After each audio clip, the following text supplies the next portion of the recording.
Welcome to your Farm and Home Show. My name is Joanna Coles, and today we're visiting with Brandalyn Reddick. She's the Warren County Extension Agent for Family and Consumer Sciences. Well, we're going to talk about cooking with cast iron. Yes, cast iron has been around a long time, and it's been in my family for certainly a long time. So it's something incredible that a lot of people don't think to cook with. Believe it or not, cast iron has a lot of health benefits. The main one is iron. So when we cook with cast iron, it adds a lot of iron benefits, or it enhances the iron in our foods, especially if you're cooking with, using it to cook with fruits and vegetables. I love cooking with cast iron. One, because the way it sears meat and the way it cooks evenly, and that's kind of one of the benefits, right, of cooking with cast iron. Yes, so whether you're using it to cook on your stovetop, or you're using it to cook with glass, or even an induction, cast iron cooks evenly. It distributes that heat evenly.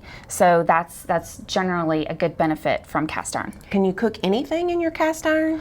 I would say, not anything, but it's great for, you can cook desserts. You can cook soups or stews. It depends on the type of cast iron that you're using. Like this one is good for, cooking a soup or a stew.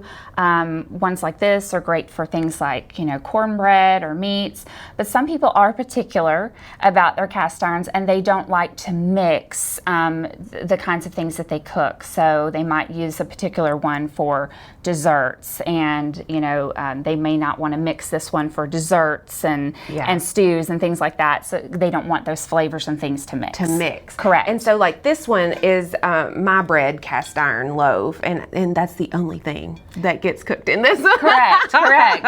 Like in my family, we have one that we just use for cornbread. But I think some people might be intimidated by using cast iron because of how to clean it, how to season it. There are some steps and some maintenance that goes along with using this cookware.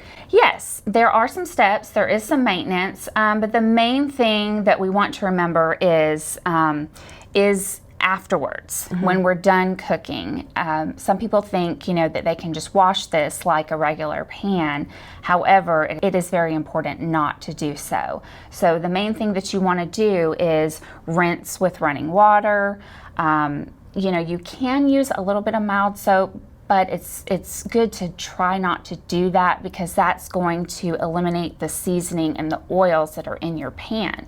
And so you want to rinse with running water. If you have a brush like this, you're going to want to maybe scrub off excess food or anything like that that's on there. And sometimes like even a food scraper, Brandalyn, and sometimes I try to get some of that food particles out, like with a paper towel, before I even put it under the running water to kind of remove some of that. Exactly. And you should not really soak it for a long time in water, because again, that's going to eliminate the oils in the pan.